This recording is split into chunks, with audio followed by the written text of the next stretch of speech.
It's one of the things I most regret accepting.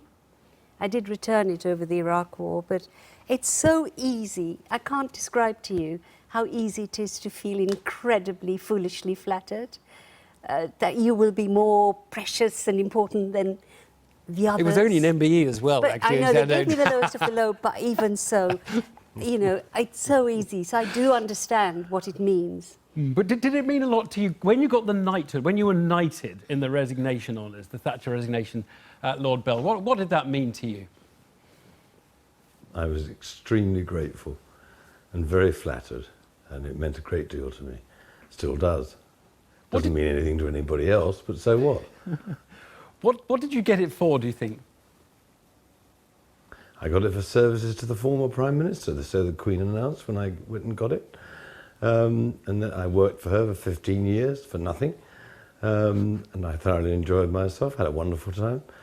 I met lots of people I liked, I had a great time. I was given a knighthood, I was very proud of it. I wore it with pride, and I will continue to do so, and it doesn't make any difference to me in the slightest. But look, I'm interested, you see, it seems right that she should express her gratitude in some way. A handwritten note would be, you know, a way. But it's, I suppose the controversy is whether the Prime Minister should have the power to use our honour, our privilege, you know, our respect, and to bestow that upon you with a public honour. I don't know, what do you think of that? It does seem a bit strange, really. You were working for her as a political ally. Yes, political advisor, actually. Yes, I don't think it means anything at all.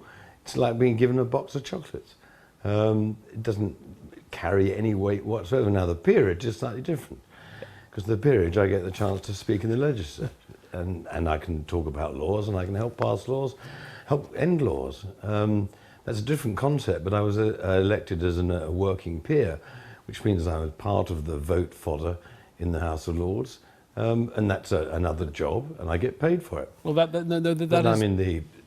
That's different. That's different. But look, Yasmin Alibhai-Brown, how outrageous is it, do you think, that the Prime Minister does have this right? Because Prime Ministers need to get things done, basically. Yeah, but you know, this is like billionaires getting goodie bags. It's like that. Lord Bell, Sir Tim Bell, was very successful and had a lot of power and a lot of influence. Why did you need this stamp, this goodie bag on top of it? And it isn't personal. It isn't personal. Like I said, I didn't want to take it, but I was enormously flattered. I understand it. It's just wrong for any political leader to use it as a gift bag for their friends. Lord Bell, go on, Lord Bell. Well, you say it wasn't personal. It was entirely personal. It was given to me in her resignation list. No, for me, I'm not being personal, sorry. Yeah, but look, I mean, I just want to push you on this, Yasmin Alibhai-Brown, because the argument has been put that this is the least corrupt way of Prime Ministers rewarding loyalty and being nice to friends. And if you take away these little things that they can give away, then you'll start getting brown envelopes and you'll start getting a much worse system. Most of the people who get these are incredibly powerful, and many of them are incredibly rich. And they don't need anything extra. Look, I don't know of a single care worker who is a dame, for example. There isn't one, okay? They go to certain kinds of people. And by all means, the political parties can have their own reward system. They can take them on wonderful holidays, that's fine. We're talking about the difference between a political party and the nation. And we need to have something that doesn't have a stench. Right. So, Lord Bell, the question is, why would it be worth anything to anyone? Happy with my stench. Why is it worth anything to you? As I'm not worth anything. You see, I don't have fortunes of money, and everything I've got I worked for. None of it was given to me by anybody.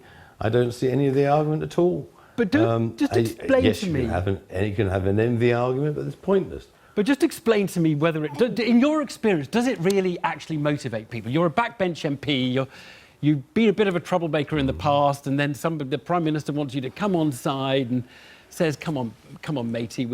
How does it work? Just explain to me how it works. Is it explicit? Does the Prime Minister say... I don't recognise the example you gave me. I'm sure it can be imagined. I'm sure people can dream it up, but it isn't. I'm not aware of it. I wasn't a troublesome backbencher. I was very much at the forefront of the campaigns. and I got rewarded for the things that I've done. I was very grateful for it. I thought it was a very nice gesture by Mrs. Thatcher. I thought it was a very nice gesture by the people who approved it, and I was very proud of it, and I'm still very proud of it. It doesn't make any difference what anybody else says. It won't make any difference to how proud I am. That's fine, but there is a very serious argument to be had here that, you know, people still like to think that there is no corruption in Britain. There are subtle forms of corruption. I personally know of two men, who paid some money and got an MBE, then got a higher, whatever it was, I don't know what it was, and then got into the Lords. It was a very systematic thing, and it worked. Now, there's something wrong here. I like them very much as individuals, but there's something wrong where there is this perception that things can be bought. These things can be bought. I mean, in fairness, we have known this for quite a while, haven't we? Going back to the Harold Wilson, 1920s. Well, I mean, you can go back to Lloyd George. I mean, you know that you don't need to respect Lord Bell and his honour, but if you want to, you can. But we all know. We need a good, clean, honest system which isn't dependent on patronage from the political leaders, and actually I would go further, that not even patronage from the royal family. It needs to be independent. It needs to be something that everybody feels they can get.